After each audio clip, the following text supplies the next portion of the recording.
Alright, Assalamualaikum, salam sejahtera, salam perjuangan, salam malaka berbau pintar hijau bersih, saudari-saudari yang manakam, siapa yang hormat yang hamah, khaifa alaikum mana bila hari syukuran marai dan waran intura memandai cara tajahau.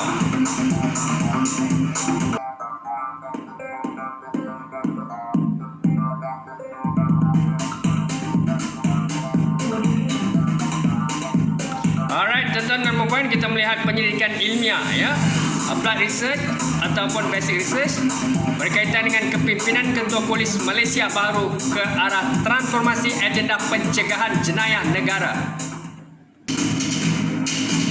Ya tuan-tuan dan puan, bersama kita pada hari ini ya, kita dapat melihat dalam research ini sudah pasti yang dihormati Tan Sri Datuk Seri Abdul Hamid Badur selaku Ketua Polis Negara, Inspektor Jeneral Polis. Di sebelah kanan gambar seorang, iaitu Timbalan Ketua Polis Negara Datuk Seri Akli Sani Abdullah Sani. Kemudiannya yang dihormati Datuk Zamri Yahya selaku Pengarah Jabatan Integriti dan Pematuhan Standard JIP, dan yang dihormati Datuk Hayub Khan Maidin PJ, Ketua Polis Negeri Johor. Baik tuan-tuan dan puan, kita akan melihat responden yang menjawab soalan berkaitan dengan kepimpinan Ketua Polis Malaysia baru ke arah transformasi agenda pencegahan jenayah. Saudara dan saudari, kita merujuk kepada desas-desus dalam media yang mana telah highlightkan isu berkaitan dengan kemungkinan besar akan berlaku pertukaran Ketua Polis Negara selepas digazetkan dalam media baru dan media perdana berkaitan dengan tamatnya kontrak Ketua Polis Negara Tan Sri Datuk Seri Abdul Hamid Badur. Tuan-tuan dan puan yang saya hormati sekalian, kita amat berterima kasih dan kita menyerahkan kepada Tuanku dan Kerajaan Malaysia, khususnya Amat Berhormat Perdana Menteri, untuk memberikan satu keputusan kepada jawapan yang ditimbulkan oleh media berkaitan dengan status IGP. Dan perkara ini telah menjadi satu perbualan hangat. Tetapi di sini kita menghormati kepimpinan pasukan warga polis diraja Malaysia, tetapi apa yang sedang saya lakukan adalah penyelidikan ilmiah untuk kita melihat responden ataupun kita melihat apakah jawapan maupun finding hasil dapatan daripada responden terhadap desas-desus kononnya akan berlaku perlantikan Ketua Polis baru. Dan antara nama-nama yang telah disebutkan adalah seperti kita maklum, Timbalan Ketua Polis Negara yang sedia ada, Pengarah JIP dan seterusnya Datuk Hayub Khan Maidin PJ, Ketua Polis Negeri Johor. Kita akan melihat apakah jawapan daripada responden. Untuk makluman tuan-tuan dan puan, seramai 53% adalah responden lelaki, manakala 48% adalah responden wanita. Yang menjawab soalan ini melibatkan pelbagai etnisiti kaum, status demografi. Dari aspek usia, kita dapat melihat 18 hingga 30 tahun adalah populasi yang paling ramai responden menjawab. Kemudiannya 31 hingga 44 dan seterusnya usia mereka dalam kalangan responden 45 hingga 58 tahun dan diikuti 59 hingga 62 tahun, dan ada juga di kalangan mereka 77 hingga 90 tahun. Jadi pelbagai demografi, etnisiti dan kaum telah menjawab soalan berbentuk kuantitatif. Baik, kalau kita lihat dari segi rumpun Melayu atau kaum Melayu paling ramai, diikuti dengan India, seterusnya kita ada lain-lain, Cina dan Bumiputera Sabah. Dari aspek perjawatan pelajar universiti ya, anak-anak muda dalam usia 18 hingga 30-an paling ramai, seterusnya diikuti pekerja swasta, dan yang ketiga adalah penjawat awam. Kemudiannya kita ada juga lain-lain, suri rumah, perniaga, seterusnya pelajar sekolah. Baik, bagi persoalan pertama, adakah anda bersetuju jawatan Ketua Polis Negara wajar digalas oleh individu yang berintegriti? Jawapan yang diterima hampir 94% bersetuju, mestilah Ketua Polis yang berintegriti dan beraccountability tinggi. Di aspek penjenamaan, adakah perlu anda bersetuju Ketua Polis Negara wajar menjunjung agenda penjenamaan? 92% bersetuju. Penjenamaan ini termasuklah meningkatkan imej, reputasi dan identiti polis melalui penghapusan rasuah dan pelbagai aktiviti seterusnya. Dari segi pemerkasaan agenda pencegahan jenayah, bekerjasama dengan komuniti dan tangkas menjadi frontliner yang hebat. Apa pandangan rakyat dari segi peranan polis dalam mencegah jenayah? Rakyat menyatakan bahawa mereka mahu polis berdiplomasi tetapi tegas dalam menyasarkan agenda memerangi jenayah. 95% setuju polis tegas dan berdiplomasi. Aspek kalau kita melihat wajar atau tidak Ketua Polis ataupun warga PDRM menjadi pendengar yang baik, majoriti 98% menyatakan Ketua Polis Negara atau Ketua Jabatan Ketua Polis Negeri mestilah menjadi pendengar stakeholders maupun halayak dalaman dan luaran. Dari aspek kebajikan anggota Polis Diraja Malaysia, wajar atau tidak Ketua Polis Negara memperjuangkan kenaikan skim gaji anggota PDRM? Hampir 89% bersetuju gaji khususnya polis anggota PDRM, warga PDRM wajar dinaikkan untuk memastikan kebajikan mereka terbela, dan itu akan memberikan mereka kekuatan dari segi mereka menjalankan tanggungjawab dan memperjuangkan agenda pencegahan jenayah, seterusnya menjauhkan diri daripada amalan rasuah. Saudara, berkaitan persoalan fasiliti, mungkin kemudahan MPV, URB, seterusnya senjata dan sebagainya, peralatan, bagaimanakah polis Diraja Malaysia wajar atau tidak kita tingkatkan kualiti dari segi produk, dari segi kenderaan yang canggih dan seterusnya senjata yang canggih? 98% setuju.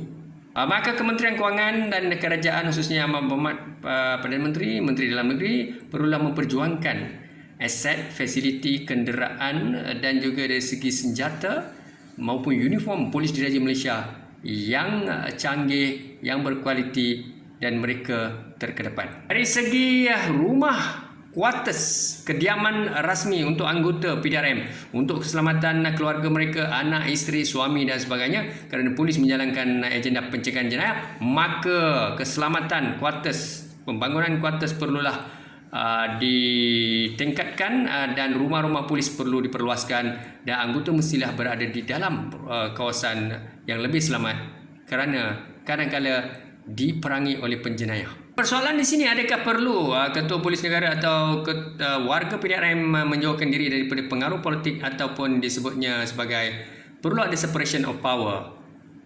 Majoriti 98% setuju Polis Diraja Malaysia, Ketua Polis Negara dan Ketua Polis Negeri mestilah tidak dipengaruhi oleh mana-mana parti politik maupun pemimpin politik. Kita lihat apakah agenda memerangi rasuah yang sedang dijalankan oleh Datuk Seri Abdul Hamid Badur dan juga Datuk Hayuk Khan Maidin PC dan juga Ketua Polis seluruh negeri dan warga PDRM Bukit Aman dan seluruh Malaysia wajar diperluaskan, diteruskan. 96% setuju.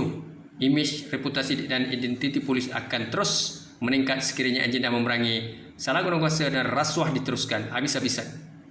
Bagaimana persoalan ini? Adakah polis patutnya diberikan kuasa mutlak untuk menangkap, mengheret, mendakwa mana-mana individu maupun pemimpin politik yang berpengaruh, ya, sekiranya soalannya adalah adakah anda bersetuju PDRM diberikan kuasa mutlak untuk mendakwa mana-mana pemimpin politik dan individu yang berpengaruh tinggi? 93% mahu polis bebas, polis berintegriti dan mereka tidak diganggu menjalankan tugas pendakwaan. Baik, soalan seterusnya, adakah anda bersetuju jawatan Ketua Polis Negara wajar digalas dipimpin oleh mana-mana anggota yang berkarisma tanpa melihat kekanan dalam sistem? 79% bersetuju. Perlantikan Ketua Polis, timbalan Ketua Polis atau pegawai kanan tidak semestinya melihat kepada kekananan saja, malahan integrity, accountability, popularity, sumbangan dan mungkin mereka yang berpengaruh. Baik saudara, soalannya, adakah anda bersetuju Datuk Hayuk Khan Maidin Piche menjadi Ketua Polis Negara menggantikan Tan Sri Datuk Seri Abdul Hamid Badur. Ini soalan yang agak kerap dipertunjulkan dan kita melihat dari segi observation, dari segi hearsay, majoriti rakyat Malaysia mahukan Ketua Polis Johor menjadi Ketua Polis Negara. Tetapi kita menanti keputusan. Apa keputusannya? Baik sadar keputusannya 75% rakyat Malaysia ataupun disebut responden di sini bersetuju Datuk Ayub Khan Maidin Piche menjadi Ketua Polis baharu. Ini adalah jawapan responden yang menjawab. Baik, seterusnya, adakah anda bersetuju Datuk Seri Akris Sani Abdullah Sani menjadi Ketua Polis baharu? Hampir 44% bersetuju. Bagaimana, adakah anda bersetuju Datuk Zamri Yahya Jib menjadi Ketua Polis Negara yang baru? Hampir 42% bersetuju. Saudara, saya melihat dari segi penganalisis dan pandangan saya dalam akademik, kemungkinan pengaruh Datuk Ayub Khan Maidin Piche, beliau popular dan beliau tegas, berintegriti dan kerap membuat visi dan mencegah agenda pencegahan jenayah. Ini antara faktor yang menyebabkan beliau amat diminati oleh responden ataupun rakyat di negara ini. Baik saudara, saya ulang suara. Kemungkinan besar Datuk Ayub Khan Maidin Piche adalah seorang pegawai kanan polis yang digemari atau popular dan sentiasa memerangi jenayah, membuat PC press conference, turun padang dan beliau sangat tegas. Ini menyebabkan populariti beliau melonjak tinggi sehinggakan beliau diharapkan menjadi Ketua Polis. Ini harapan akar umbi, tetapi kita tidak tahu keputusan Tuanku dan keputusan Yang Amat Perdana Menteri dan takdirnya, ya. Tapi sebagai penganalisis dan sebagai penyelidik, saya hanya menjalankan penyelidikan ilmiah. Baik, di sini soalannya, adakah anda bersetuju Ketua Polis Negara wajib bekerjasama dan melindungi kepimpinan kerajaan? Soalan dia agak sebenarnya soalannya adalah polis wajar atau tidak melindungi kerajaan. Tetapi kita dapati hampir 72 responden mahukan polis diraja Malaysia melindungi kerajaan, tidak kiralah kerajaan mana, asalkan kerajaan yang dipilih rakyat ataupun kerajaan yang mendapat perkenan Tuanku. Jadi polis atau frontliner sebenarnya dia melindungi juga kerajaan. Itu pandangan akar umbi. Dan seterusnya, adakah anda bersetuju Ketua Polis Negara wajar mendahulukan titah Tuanku dan Istana? Hampir 84% bersetuju. Polis Diraja Malaysia mestilah menjunjung tinggi titah Tuanku dan Raja-Raja Melayu. Segi pengurusan krisis maupun setuju atau tidak Ketua Polis Negara menggunakan media, unit korporat dan sebagainya menguruskan krisis? Hampir 90% setuju. Polis Diraja Malaysia, Ketua Polis Negara, Ketua Polis Negeri, Pegawai Kanan wajar menggunakan media untuk meningkatkan imej, reputasi dan identiti Polis Diraja Malaysia dari segi penjenamaan. Soalan seterusnya, adakah anda yakin PDRM Pasukan Keselamatan yang berjaya memerangi amalan rasuah dalam kalangan anggotanya? Hampir 57% bersetuju. Usaha-usaha yang dijalankan oleh IGP dan Ketua Polis Negeri masing-masing termasuk Ketua Polis Negeri Johor Datuk Ayub Khan Maidin Piche. Ini adalah persoalan yang menarik. Adakah anda berminat menjadi anggota Polis Diraja Malaysia jika diberi peluang? Baik, kita melihat hampir 54% bersetuju sekiranya diberikan peluang mereka mahu menjadi anggota Polis Diraja Malaysia. Di kalangan beliau, kita melihat yang responden di sini terlalu ramai. Beliau 18 hingga 30 tahun, maka mereka berminat menjadi polis, anggota polis. Mungkin sebab imej polis sedang ditingkatkan oleh Ketua Polis Negara dan juga memerangi rasuah dan sebagainya. Sumbangan polis dan peranan yang antara yang menyumbang kepada negara. Persoalan ini, adakah Ketua Polis Negara ataupun PDRM berkuasa untuk mendakwa mana-mana individu tanpa halangan pihak pendakwa raya? Hampir 64% bersetuju kuasa mutlak pada polis perlu diberikan. Baik, soalan berbelah bahagi di sini. Adakah anda bersetuju Datuk Ayub Khan Maidin Piche masih muda untuk dilantik sebagai Ketua Polis Negara? 51% menyatakan ya dan 40% menyatakan tidak. Kalau kita melihat dari segi senioriti, ramai yang menyatakan tidak perlu bergantung kepada senioriti, siapa yang berkualiti dan berintegriti. Tapi dalam jawapan ini, inilah keputusannya. Manakala soalan, adakah anda bersetuju jawatan Ketua Polis Negara wajar dikalas oleh pegawai yang lebih tinggi dan senior? Hampir 68% menyatakan ya. Baik saudara, soalan terakhir. Adakah anda bersetuju Tan Sri Datuk Seri Abdul Hamid Badur dikekalkan sebagai Ketua Polis Negara yang sedia ada? Kekalkan Ketua Polis yang ada sekiranya tidak mahu mengubah atau mahu memberikan laluan kepada Tan Sri Datuk Seri Abdul Hamid Badur untuk meneruskan agenda kepimpinan pemerkasaan Polis Raja Malaysia. Mahu beri atau tidak? Kita lihat apa keputusannya. Baik saudara, keputusannya adalah adakah anda bersetuju Tan Sri Datuk Seri Abdul Hamid Badur dikekalkan sebagai Ketua Polis Negara yang sedia ada? Keputusannya di sini adalah hampir 50%, 49.4. Hampir 50% mahu mengekalkan.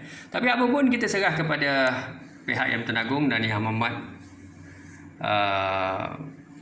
Berhormat Tan Sri Datuk Seri Tan Sri Muhyiddin Yassin selaku Perdana Menteri. Tuan-tuan dan puan, sebenarnya kita memang menghargai sumbangan Ketua Polis Negara, Ketua-Ketua Polis Negeri, warga PDRM, pegawai senior di Bukit Aman. Tak ada masalah siapa jadi Ketua Polis Negara pun.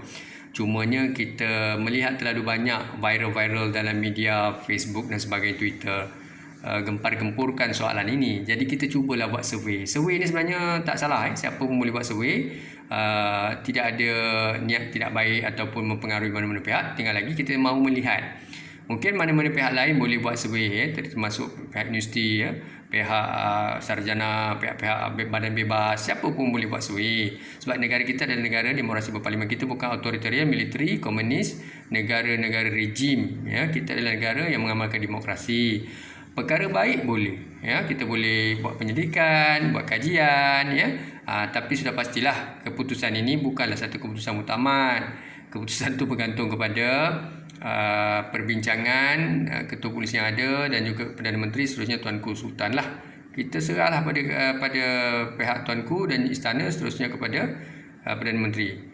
Cuma survey-survey begini adalah survey-survey yang dijalankan untuk memberikan satu pandangan awal akar umbi. Bidat syukran dan Assalamualaikum warahmatullahi wabarakatuh.